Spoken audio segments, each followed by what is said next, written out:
Me voici donc au départ, une journée de repos n'étant pas de trop pour affronter le col des Pyrénées.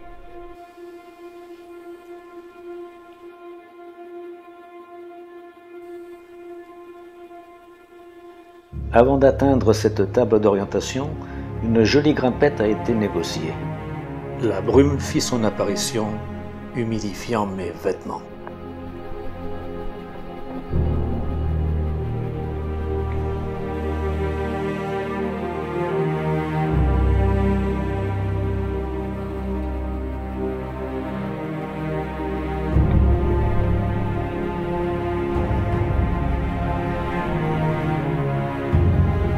Et le refuge de Russan était le bienvenu. L'air se refroidissant et avec mes vêtements mouillés, il devenait urgent de se réchauffer et de s'habiller plus chaudement.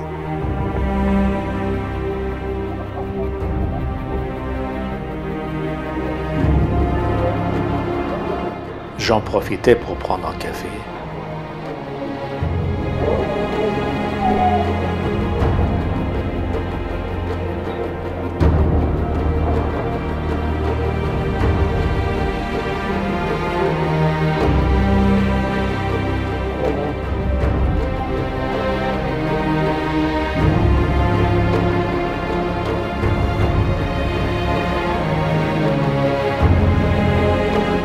La brume allait et venait, et tous les jaquets se suivaient d'un même pas mesuré.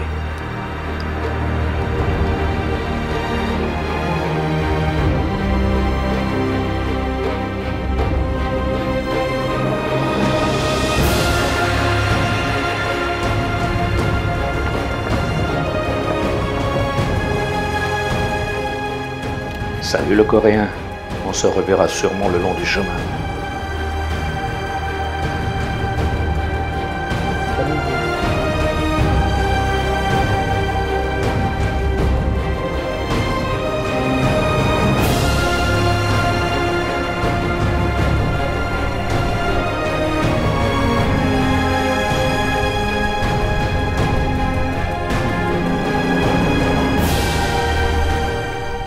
Comme pour la première fois, je retrouvais la même camionnette postée à mi-parcours pour le ravitaillement des pèlerins.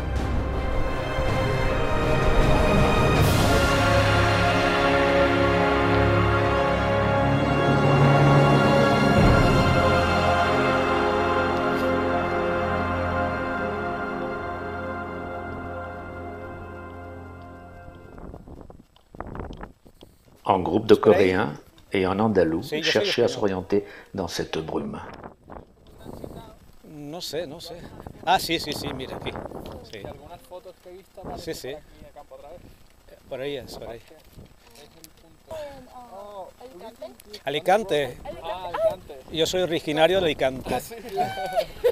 Une demoiselle coréenne se réjouit en apprenant que je suis originaire d'Alicante, elle-même ayant fait des études universitaires dans Sí, cette estación même de ville. Renfe, sí.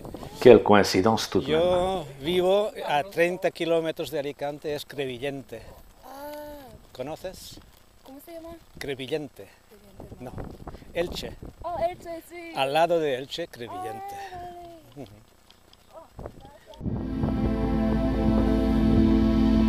Et le chemin continue de monter, mais d'une façon plus douce.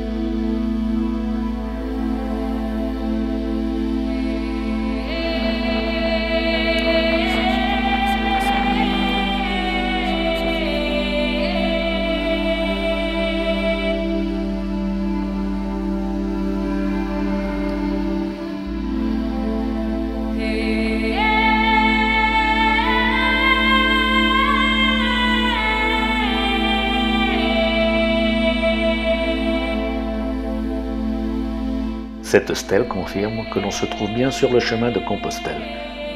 Et la fontaine de Roland se trouve à proximité.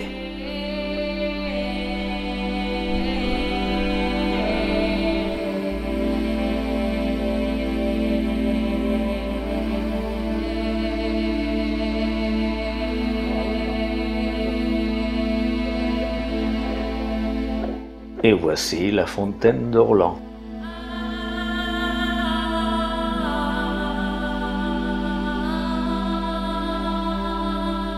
Suivi de la borne frontière entre la France et l'Espagne.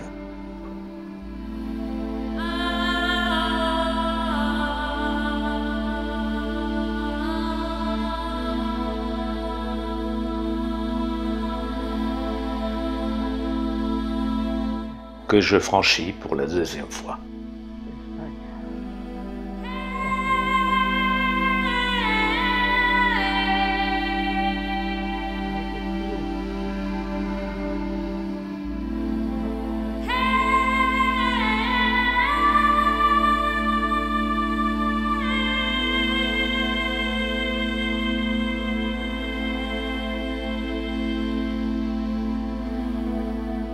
Ici, je me trouvais au sommet du col de Lopueder, à 1429 mètres d'altitude. De ce côté, le pèlerin entame la descente vers Roncevaux à travers la forêt.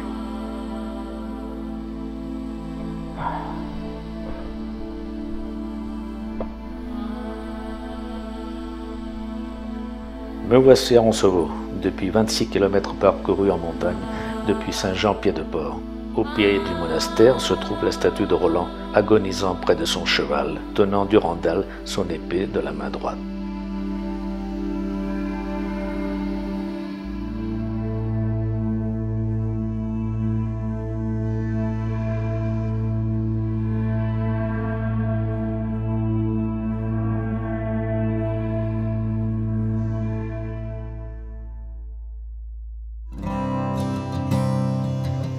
Les locaux d'hébergement sont neufs depuis quelques années.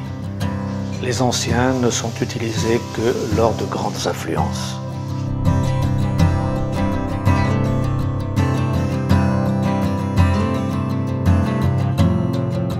Par curiosité, j'allais jeter un petit coup d'œil à l'hôtel 4 étoiles qui se trouvait à côté.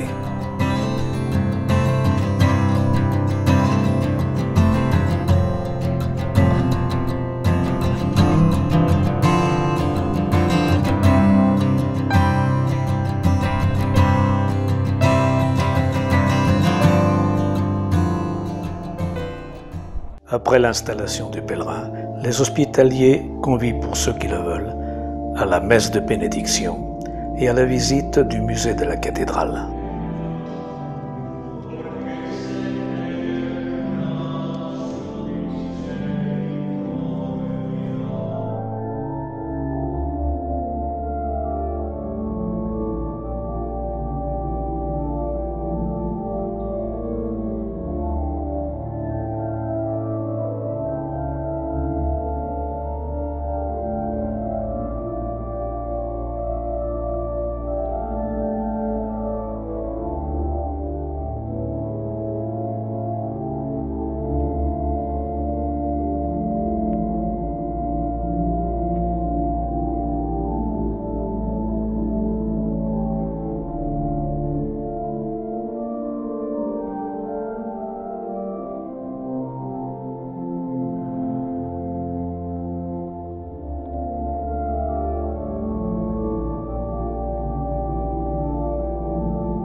L'émeraude qui trône au centre de ces chaînes fut prise au calife Muhammad al-Nasir après sa défaite au cours d'une bataille contre Sanche le Fort, aujourd'hui devenu l'emblème de la Navarre.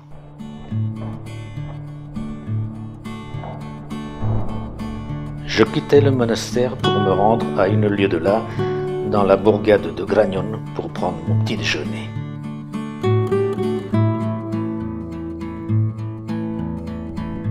La traversée des Pyrénées de la veille se faisait sentir dans les jambes. Ça me tiraillait aux cuisses et aux mollets.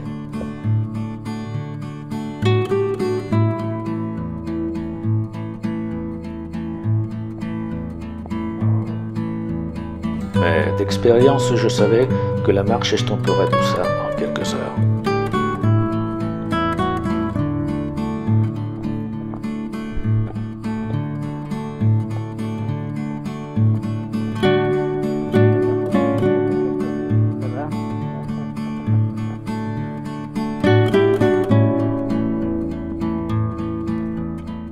Tout en cheminant, je me demandais ce qu'étaient devenus tous les jaquets comme Thierry et Marie, Prudence l'Australienne, Jean-Luc le Troubadour, Yves le Québécois, Takashi le Japonais et Bernard qui me précédait une journée.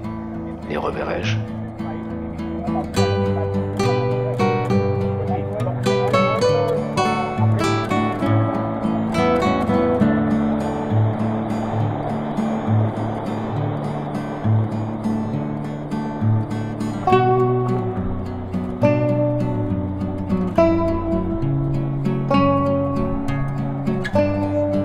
Je pris gîte à la Rassoigne, à 27 km de Roncevaux.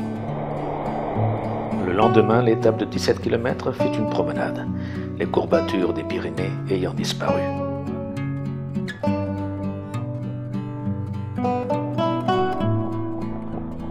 Je croisais en chemin une épreuve de marathon. Allez, courage!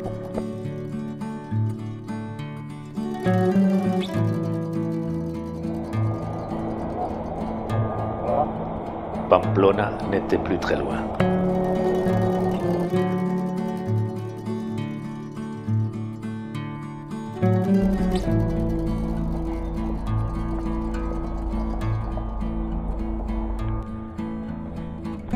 Je longeais les murailles fortifiées de la vieille ville pour entrer par la porte des Français.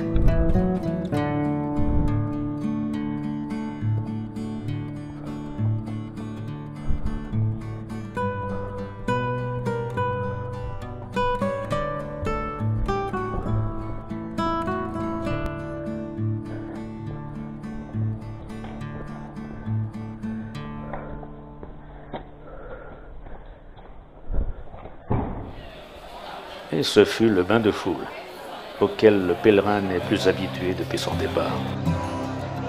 En Espagne, par habitude, les gens vivent dehors, et les rues à cette heure-ci bouillonnent d'activité.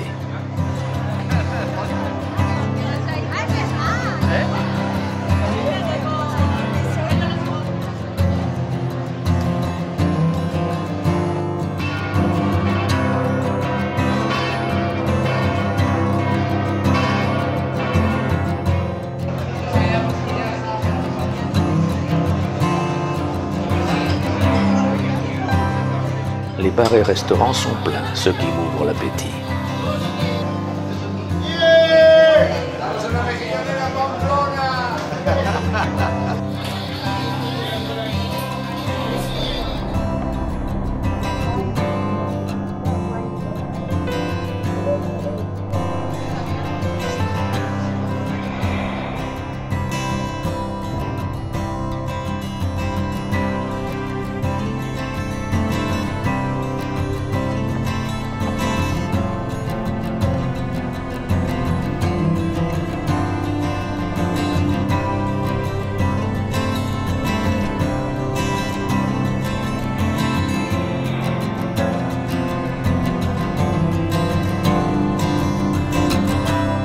Ici se trouve le café Iruña, vieille institution depuis 1888. Il trône sur la place du Castillo.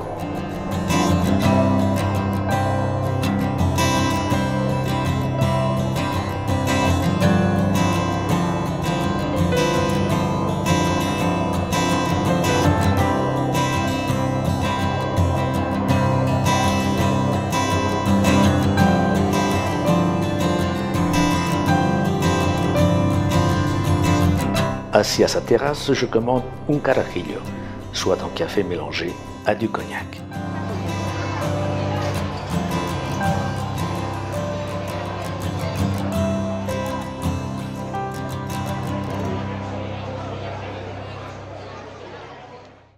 Statue monumentale en honneur à la grande fête patronale de San Fermín, représentant El Encierro, une course effrénée à côté des taureaux de combat jusqu'à l'arène. Pour ce jour, 24 km m'attendaient pour rejoindre Puente la Reina.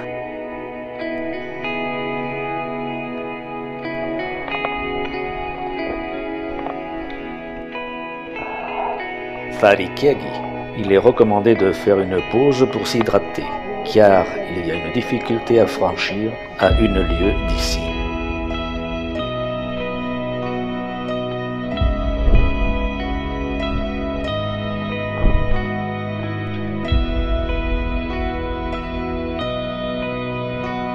Une montée longue et assez raide pour arriver à l'Alto del Perdón.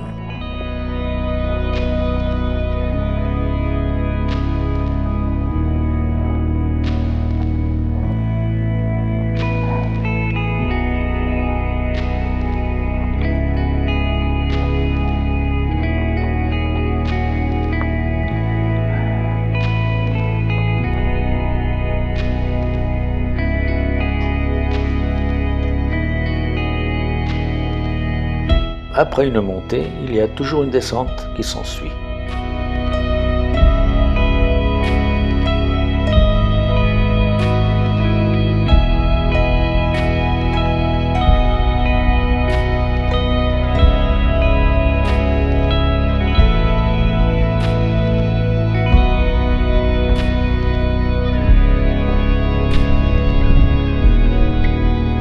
Ici s'unissent 2 routes jacobines, celle de Roncevaux et la voie toulousaine en provenance du col de Somport. Nous voilà à Puente la Reina.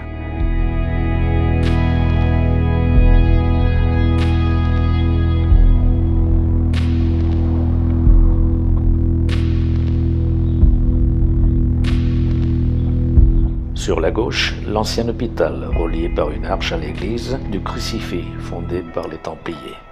Celle-ci renfermant une particularité.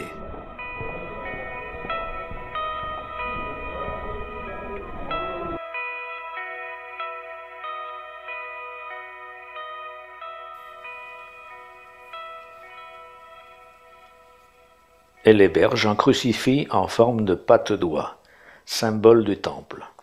Elle fut apportée par un voyageur germanique.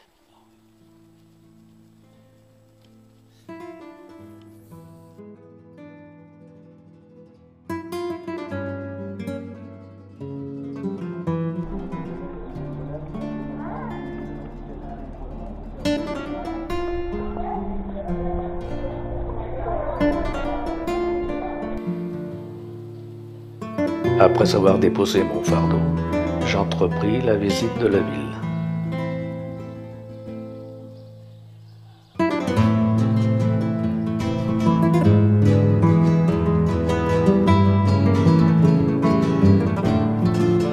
J'arpentais la Calle Mayor en direction du pont qui donna son nom à la ville en admirant ses balcons fleuris.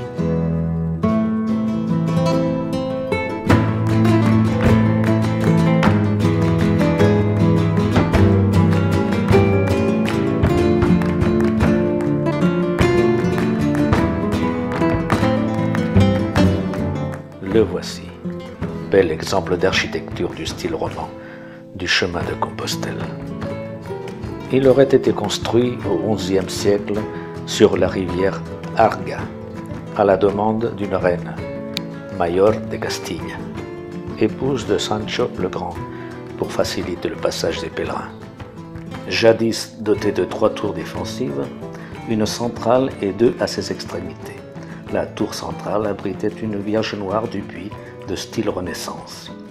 Témoignage des liens du pèlerinage de Compostelle avec le sanctuaire marial du Puy-en-Velay.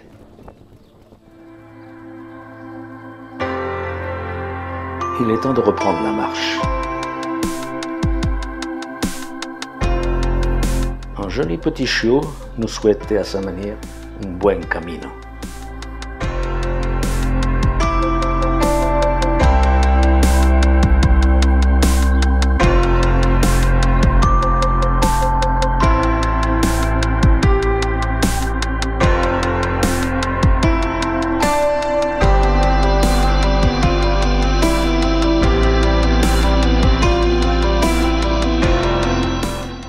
demi-lieue de Mañeru, on aperçoit Firauqui.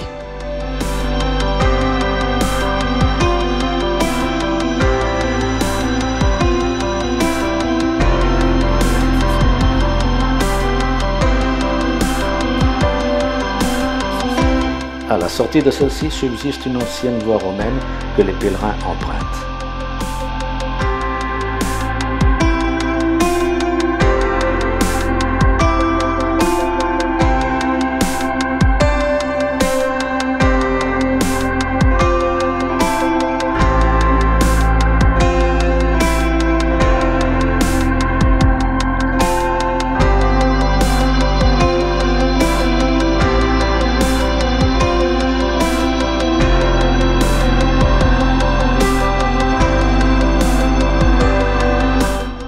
Au-delà de ce champ de coquelicots, on aperçoit Lorca, petite localité.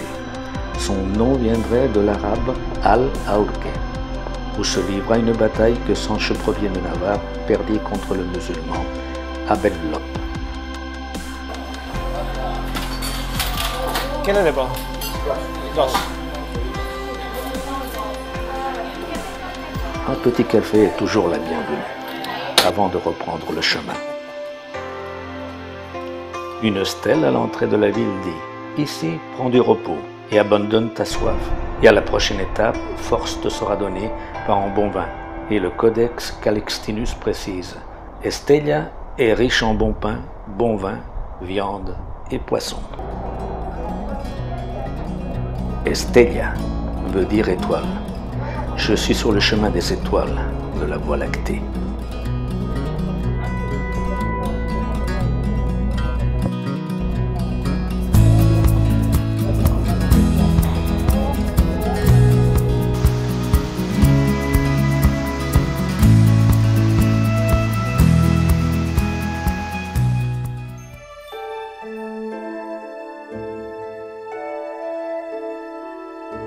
Face au palais des rois de Navarre, l'église de San Pedro de la Rua, au pied de la colline du château, avec sa façade d'influence mauresque du XIIIe siècle et son cloître de style roman.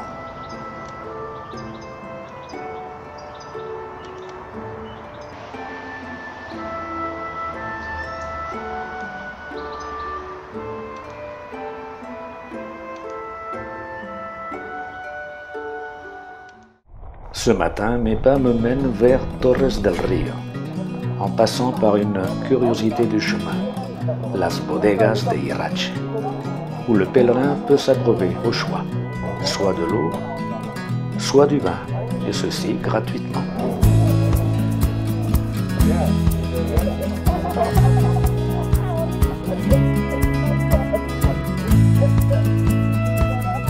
Et pour ceux qui auraient trop abusé de vin, il y a le monastère à quelques mètres de là.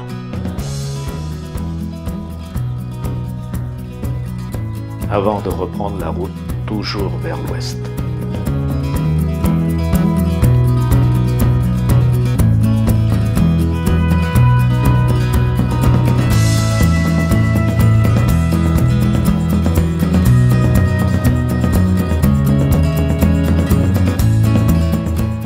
Là-bas en face, Villa Mojardin, au pied du mont de même nom.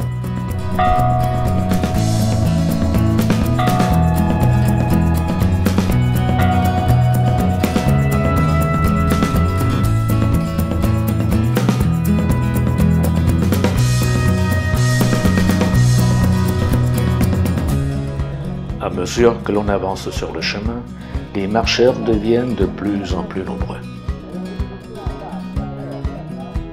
La bonne humeur se lit sur les visages de certains facétieux.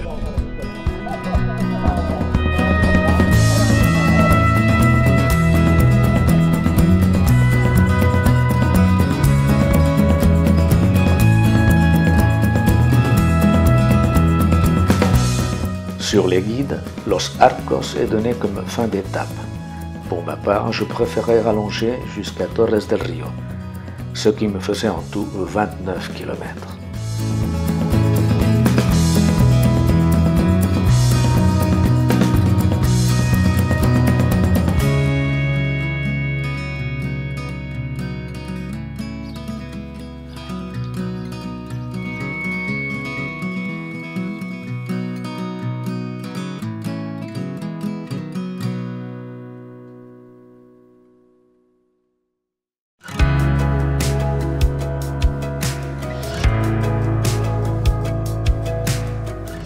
Ce matin, dans la fraîcheur de l'aube, je quittais mon gîte en passant par l'église du Saint-Sépulcre de forme octogonale et de style roman.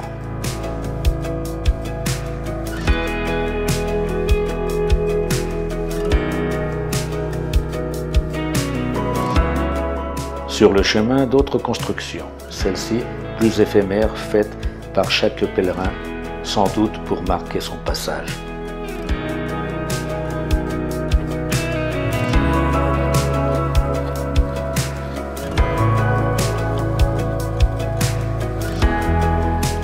Et j'avançais toujours, comme poussé par le soleil. Yes.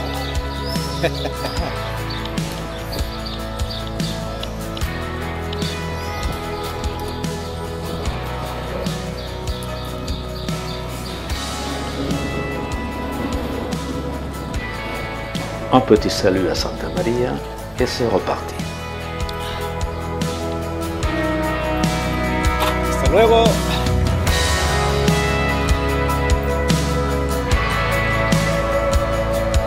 Me voici arrivé dans la communauté autonome de La Rioja, connue pour ses vins. J'eus droit à une petite radée, rien de méchant. Je pouvais déjà apercevoir Logroño au loin. Logroño était l'ancienne Varella des Romains, citée par d'anciens géographes comme une des haltes dans la voie romaine qui, d'Italie, rejoignait la Galice.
Comme toute grande ville d'Espagne, les rues sont toujours animées ici. Un joueur d'accordéon accompagne les promeneurs.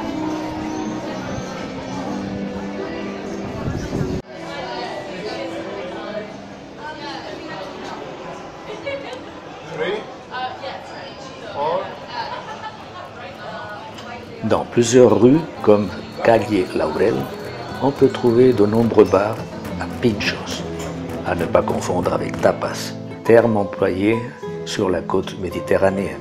La différence étant dans la taille de l'assiette et le pic qui maintient le contenu.